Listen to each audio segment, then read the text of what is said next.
I would like to explain a little bit about the activities that have been conducted in the last couple of years in the context of the cost action, which were dealing on the one hand with knowledge management issues and with participatory processes. And the reason why we merged these two fields now was that we thought about that it might be kind of interest also to see the relationship between the techniques, the methods, the approaches in these two fields, and especially when we think about the future of the community of practice, that these two fields should be treated not independently, but should be joined together. So that's why I was asked also to give a talk now on both of these topics. And I would like to discuss a little bit about the tools and techniques of knowledge management, the role of tools in supporting and methods in supporting these processes, and some of the implications then for the design of DSS, and end up with some conclusions for further work. So you all know that we have different forms of information, different forms of data that we are going to store, that we are going to evaluate, that we are going to retrieve through the use of information systems, through the use of decision support systems. We have knowledge also in various forms, so it's not just explicit knowledge that is written down in documents or in models. We also have implicit knowledge, and very often we try to make use also of this implicit knowledge by making it explicit again via expert systems. So there are quite different ways of organizing information. And beside that, we have also discussed that this different information which is available through experts, through stakeholders, through IT specialists, all those who are participating in developing of DSS, we can define also different types of knowledge.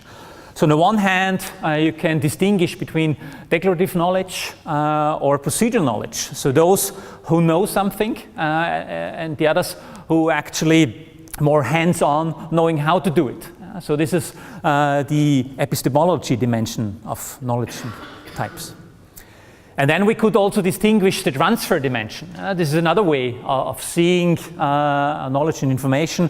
It's the way whether it's just stored in my brain, and the way when I talk to you now, it's made explicit through my words.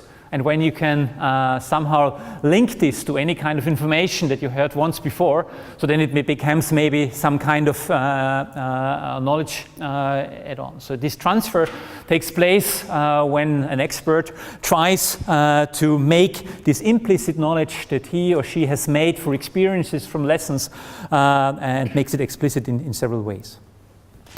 On the other hand, also we can somehow differentiate it to the accessibility dimension. So it's just an individual knowledge of an individual person, or we have a group like we sitting here in this room and sharing on a common domain the information, and we have some common knowledge on that issue. And in some cases it might be accessible, and in some cases it might be non-accessible, and there might be several reasons why it's not accessible. It could be the reason in terms of that it's implicit available, or it could be also a reason that I do not want to share my knowledge and my information, because it also has to do somehow with power relations. So the more information I have, the more power I have also in decision-making processes. And if I do not share this knowledge, then this rises also my attitude in order to influence decision making. So in some cases there might be also some barriers in sharing knowledge and sharing information with other experts and stakeholders in that domain.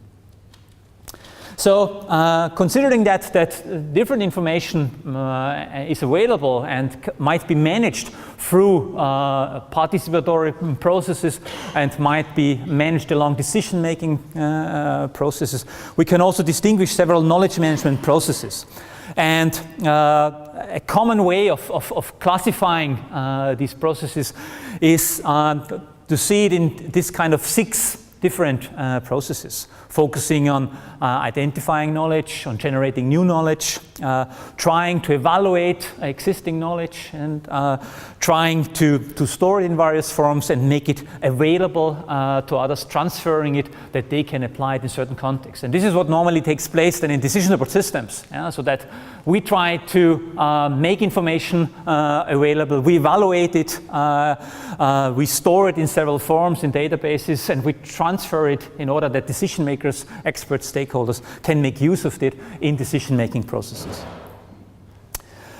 So just one example of that there is huge amount of web-based knowledge transfer tools that are available, which try to serve that purpose in trying to make information available to practitioners in a certain manner.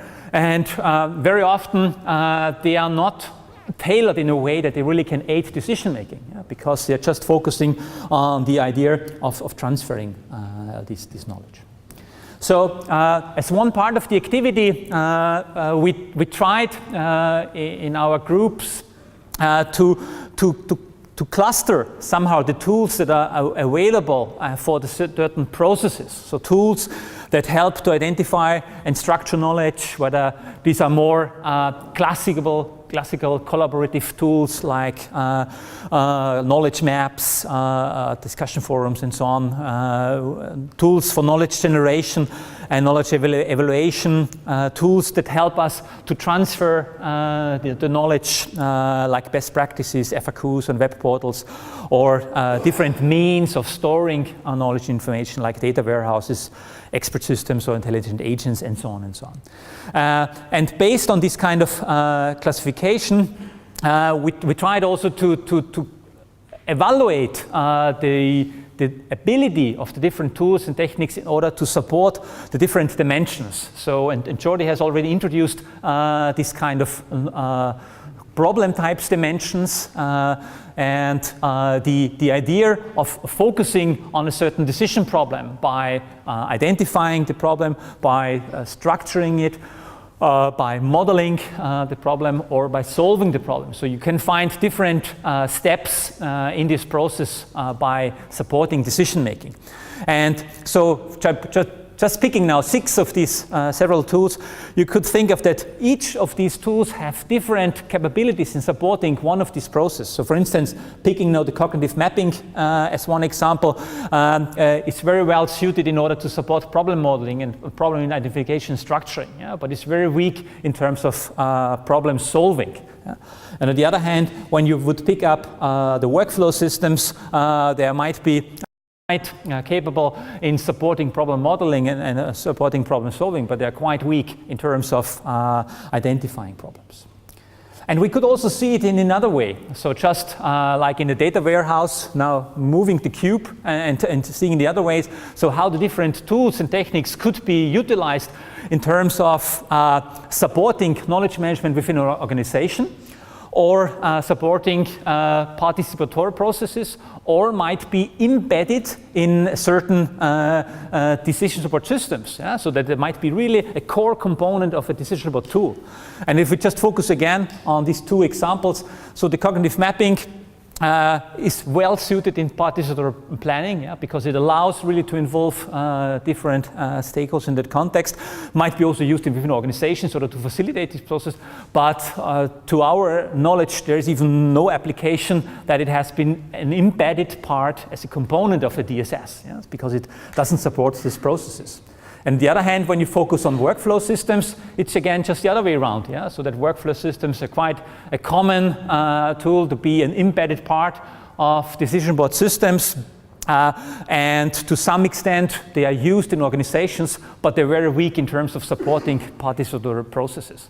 And this should give you somehow an idea that the one or the other tool and technique is very well suited or not well suited in order to support one or the other approaches.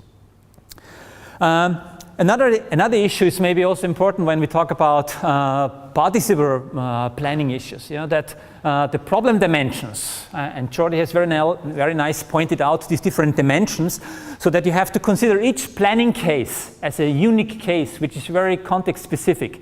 And I just picked now this example from Arnstein, so this letter of participation. So for where you see that there might be different interests of the involved stakeholders or decision makers in such a process of how much participation they would like to take place.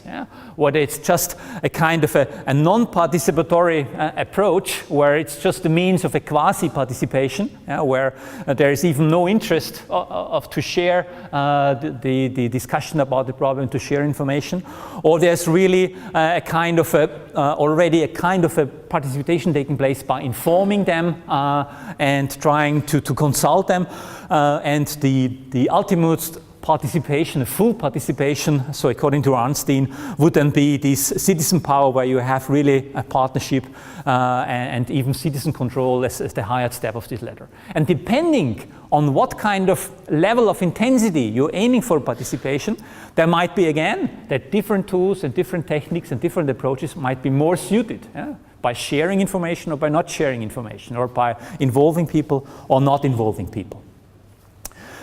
So there was also a study trying to think about that, how different tools and techniques might be used in that context.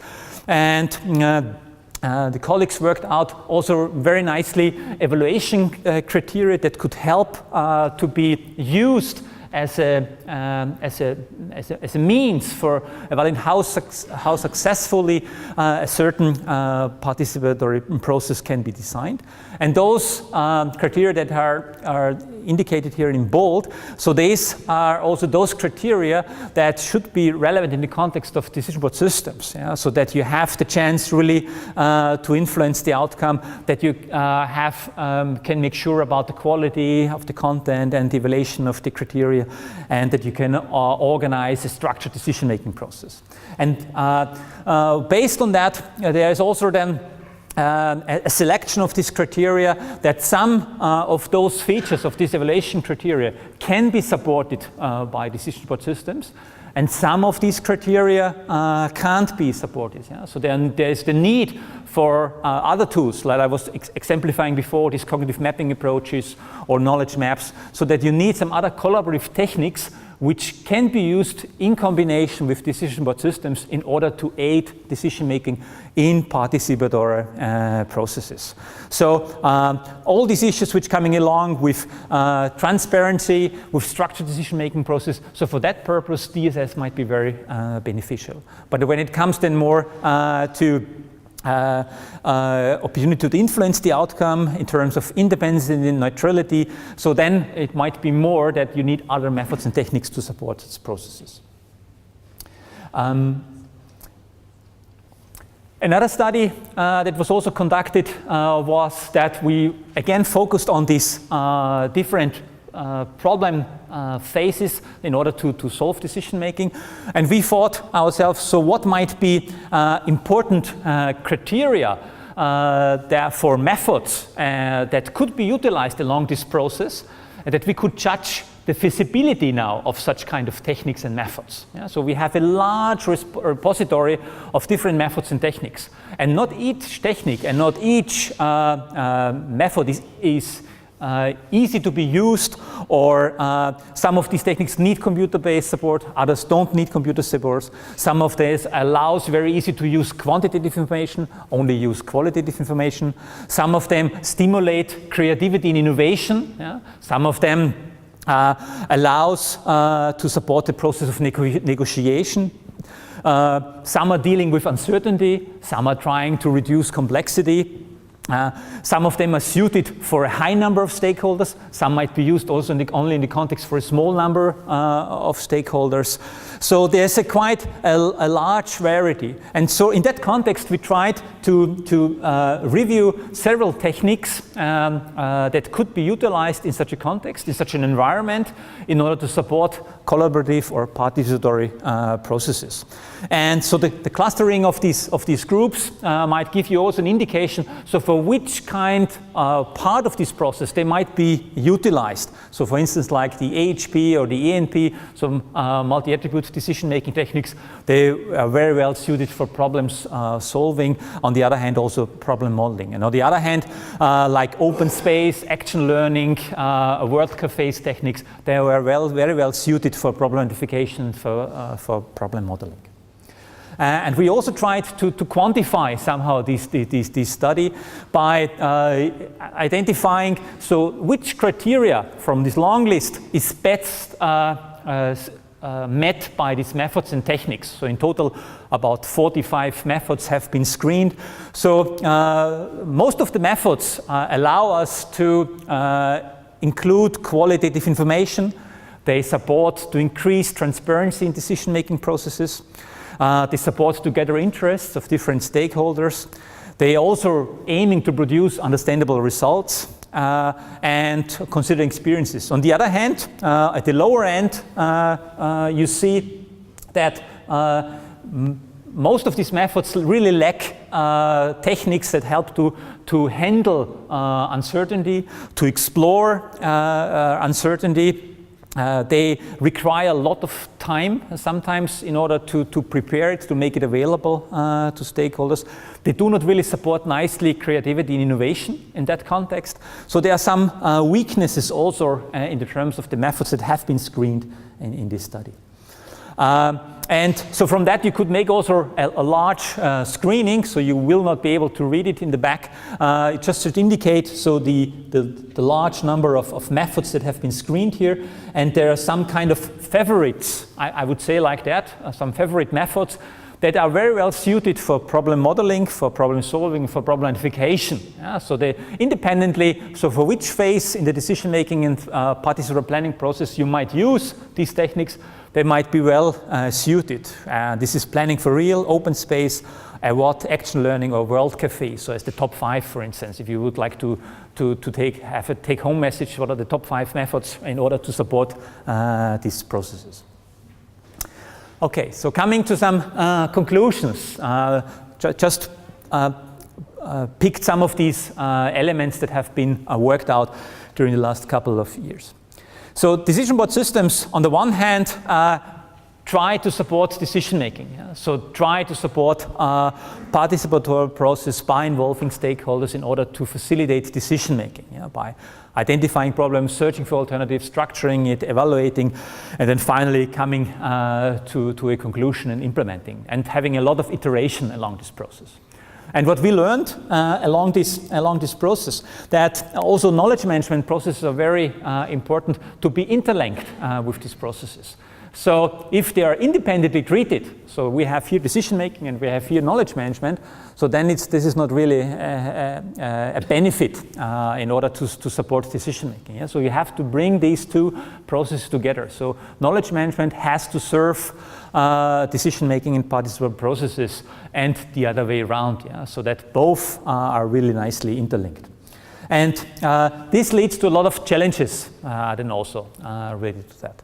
On the one hand, it's hard to provide an overview about the existing knowledge. So you learned that also from our wiki examples, in order that really you try to capture what is available and make this, and this is very often hard to be captured in a way that it can be transferred. Very often we also are lacking some kind of innovative approaches in really to identify the existing knowledge. Sometimes it's just limited time and limited resources, so we have big wishes and big visions, yeah? But we can't manage in terms of really making this information available. Very often also we learned that we might have a lot of lessons, we might have a lot of experiences, yeah? But we can't learn from these experiences because we neglect the documentation. Yeah? So we as scientists, we are used to produce scientific papers, so we are used to provide nice reports. So this is somehow the way of how we make our information, our knowledge explicit. Yeah? But there's much more available, much more experiences available that could be documented in maybe a non-scientific way. And there's also what we learned, at least from the feedback from the work on the country reports in the different studies, that there's quite a lack awareness about the importance of knowledge transfer and knowledge sharing. So when we try to document the activities that have been done in different countries in terms of knowledge management, in terms of sharing, using these tools and techniques to support decision making, so the response was quite low in that. So I would say that there's not such a high awareness on that issue. A totally different topic is that we have a rising complexity of decision problems that we're focusing. And this rising complexity makes the communication very challenging. Yeah? And Christian has pointed out very nicely also in his discussion about the architecture and design of DSS, that it's quite challenging, yeah, to define or develop and design DSS in such a way that they're easy to, that they communicate very easily the information that you would like to communicate to your stakeholders and decision makers, and it's very demanding to do that if the decision problem is very complex. So for that purpose, the tools and techniques that can be used need to be identified. On the other hand, challenges for supporting participatory processes. We could also say that successful collaborative methods mostly require no computer-based support. So all of these top 5 techniques that we have mentioned, they do not need a computer at all. So you can do it on the flip chart and with just a pen, sitting together in a room with a good trained moderator and facilitator. So there's no need for a computer base in that context. But on the other hand, it's also the question whether for which method and for which technique you might use a computer and for which you might no use computer. So the question is about how you find an appropriate combination of tools and techniques with computer-based support. So there's no single method that fits each problem. It's quite a logical understanding, but it's very important, I think. You might have a similar experience that you always tend to use a similar method for similar problems because you're used to it. So for instance, when you have a hammer, everything becomes a nail. Yeah? So that's quite a normal situation that we are facing in that situation because we are not aware of 50 different methods and techniques that we can apply because you're experienced in a certain field. So I think we have to be very critical ourselves to use the appropriate tools and techniques for the certain problem. On the other hand, we also have to encounter that many methods and tools that do not handle uncertainty. They do not stimulate creativity and innovation. And this is also, I think, a very important issue when it comes to planning and decision making. Yeah? So to have that. And that's the situation where I think that these collaborative tools, non-computer based tools, they could really have an added value in order to this process. And yes, somehow to conclude on these potentials, there's the chance really to enhance decision-making process by knowledge creation, storage, application, and transfer. We can somehow share our experiences, and this is, I think, very, very important in that context, to transfer this information, also to improve our collective knowledge. That's also somehow of the ideas that came up with this community of practice, so that we can learn from each other, and that we can share experiences. On the other hand, we can also have a lot of insight how we can improve our methods, how we can improve our models and techniques when we set up processes that allow a proper documentation, a proper reflection on that, so which allows the supporting learning. And on the other hand, it also offers the opportunity to stakeholders and decision makers when they are really involved in a participatory way in designing DSS, in developing DSS and then also in evaluating DSS, this can also help to increase system understanding of the involved people. Yeah? So system understanding and how complex the situation is, how complex the model is, how complex the environment is, and this improved system understanding will also help then on the long run to have a better insight of how problems might be approached and how problems might be solved, and also lead to maybe to more general acceptance, yeah? General acceptance to DSS, or general acceptance that we as scientists have to say we don't know actually how to solve this problem. Yes, and that leads somehow to the community of practice that we would like to focus on.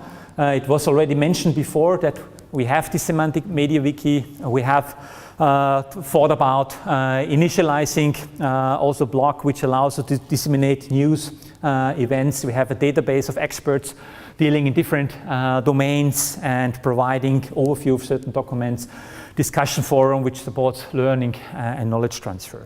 And there was also when you entered the room again, there was also this document handed out to you. It was also mentioned in the today in the morning. So this memorandum of understanding. So I would like to take now just this opportunity to ask you maybe to have a brief look over it during the next breaks, in order that when you read it through and you might have some kind of comments or feedback on the way of how you would like to see this community of practice being evolved in the future, so that we can then take this into account in the council meeting at the end of today. So when you have some kind of amendments or some kind of comments, then please do so by flipping through these documents. Okay, thanks for your attention.